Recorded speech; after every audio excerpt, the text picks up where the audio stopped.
Bismillah walhamdulillah wassalatu wassalamu ala rasulillah wa ala alihi wa ashabihi wa man tabi'ahum bi ihsanin ila yaumil wa ba'd. Ikhwatal iman rahimani wa rahimakumullah. Salatnya seorang mukmin itu yang yakin dengan perjumpaan dengan Allah Subhanahu wa taala di negeri akhirat kelak. Mereka kemudian melihat dan menimbang apa yang telah mereka lakukan untuk perjumpaan dengan Allah Subhanahu wa taala.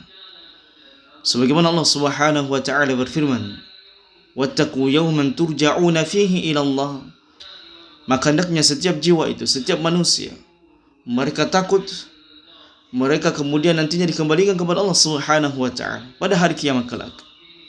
Dan setiap jiwa, setiap manusia akan diberikan balasan yang setimpal dengan amalan yang mereka lakukan di dunia ini. Dan jamaah dirahmati Allah Subhanahu wa taala, dalam sebuah surah Al-Quranul Karim disebutkan ada sepasang suami istri yang merupakan keluarga terdekat Nabi SAW. Di mana suami istri ini, jamaah dirahmati Allah, dahulunya dikenal ketika Nabi SAW berada di Mekah berdakwah, mendakwakan tauhid. Maka dua orang ini adalah merupakan di antara manusia yang sangat keras permusuhannya terhadap Nabi SAW.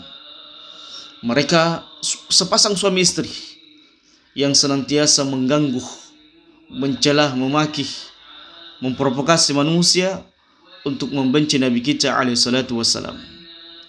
Di mana sepasang suami istri, jamaah dirahmati Allah, tidak lain dan tidak bukan adalah Abu Lahab dan istrinya. Di mana Abu Lahab ini namanya adalah Abdul Uzza Ibnu Abdul Muttalib Ibnu Hashim. Sedangkan istrinya disebut dengan Ummu Jamil bintu Harb Ibnu Umayyah, yang merupakan saudari daripada Sufyan, Abu Sufyan. Maka jamaah dirahmati Allah Subhanahu wa taala, Allah abadikan dua nama ini sebagai cerminan bagi manusia yang suka berperilaku buruk, yang suka menentang agama Allah Subhanahu wa taala, yang memprovokasi manusia agar membenci kaum muslimin, agar membenci ajaran Nabi SAW, untuk menenggelamkan, memadamkan cahaya Allah Subhanahu wa taala. Sosok manusia yang Allah Subhanahu wa taala abadikan, kelak mereka akan mendapatkan siksaan yang sangat berat, siksaan yang sangat keras dari Allah Subhanahu wa taala karena perilaku buruk yang mereka lakukan terhadap Nabi SAW dan terhadap kaum muslimin. Dan Allah Subhanahu wa taala abadikan dalam surah Al-Lahab. Allah Subhanahu wa taala berfirman, "A'udzu billahi minasyaitonir rajim. Bismillahirrahmanirrahim. Tabbat yada abi lahabi wa tab. Tabbat yada abi lahabi wa tab." Di mana Allah Subhanahu wa taala berfirman, "Tabbat yada abi lahabi wa tab." Tabbat, binasalah, celakalah. Siapa dia? Yaitu Abu Lahab. Kedua tangan Abu Lahab. Di mana jamaah dirahmati Allah, sebagian ahli tafsir menyebutkan di antara sebab turunnya ayat ini, yang merupakan di antara surah yang pertama kali yang Allah Subhanahu wa taala turunkan, adalah ketika Nabi SAW pertama kali mendapatkan wahyu. Kemudian Nabi SAW menyerukan di atas gunung agar manusia kafir Quraisy berkumpul di tengah-tengah Nabi SAW. Yang kemudian Nabi SAW menyampaikan dakwah dari Allah Subhanahu wa taala, dari sisi Allah Subhanahu wa taala, yang kemudian Abu Lahab berkomentar, "Alihadza jama'tana tabban lak, alihadza jama'tana." Binasalah engkau wahai Muhammad, celakalah engkau wahai Muhammad. Apakah karena urusan ini engkau mengumpulkan kami? Sehingga Allah Subhanahu wa taala menurunkan tabbat yada abi lahabi wa tab. Celakalah, binasalah, kerugianlah, yaitu Abu Lahab. Ma agna anhu maluhu wa ma kasab. Di mana hartanya dan segala apa yang dia usahakan tidak akan pernah menyelamatkannya dari api neraka Allah Subhanahu wa taala. Sayasla naran dzata lahab. Dan kemudian nanti kelak Abu Lahab ini akan dimasukkan ke dalam neraka Allah Subhanahu wa taala. Wa imra'atuhu hammalatal hatab. Dan begitu pula dengan istrinya, pembawa kayu bakar neraka Allah Subhanahu wa taala. Karena saking buruknya dan kejinya perlakuan yang dia lakukan zaman rahmatullah, yaitu senantiasa membuat permusuhan terhadap Nabi kita alaihi salatu wasalam, berusaha menghalang-halangi dakwah Nabi alaihi salatu wasalam, mencaci maki Nabi alaihi salatu wasalam. Bahkan disebutkan Ummu Jamil ini, istrinya Abu Lahab zaman rahmatullah, ketika di malam hari, maka dia menyebarkan duri di tengah jalan yang sering dilalui oleh Nabi kita alaihi salatu wasallam, saking bencinya terhadap Nabi alaihi salatu wasallam, padahal Nabi adalah keponakannya dari suaminya, na'udzubillahi min dzalik.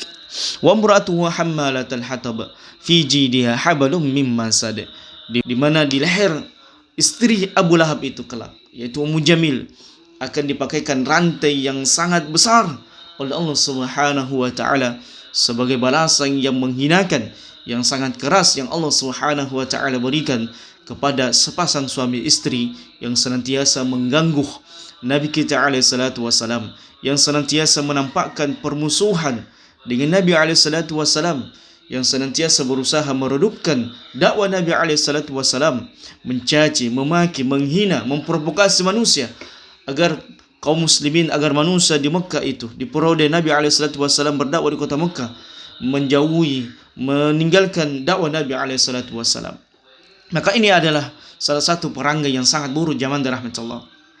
Orang yang senantiasa berjalan di atas provokasi-provokasi, orang yang senantiasa berjalan di atas permusuhan, yang senantiasa menyebarkan kebencian, maka mereka tidak akan pernah selamat di dunia dan di akhirat.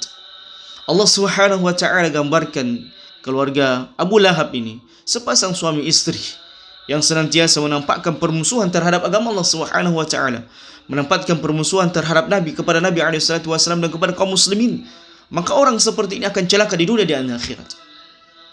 Yang seharusnya kita mengambil pelajaran dari setiap sejarah orang-orang terdahulu.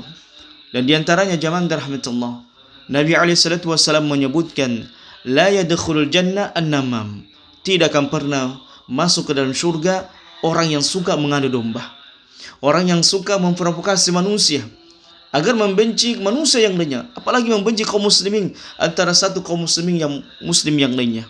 Orang yang senantiasa menyebarkan kebencian, yang senantiasa memprovokasi manusia, yang senantiasa menyebarkan benih-benih kebencian antara kaum muslimin dengan kaum muslimin yang lainnya, agar mereka senantiasa saling membenci, maka mereka termasuk di antara orang yang diancam oleh Allah Subhanahu wa taala dengan neraka tersebut. Maka hati-hati kita zaman rahmatullah.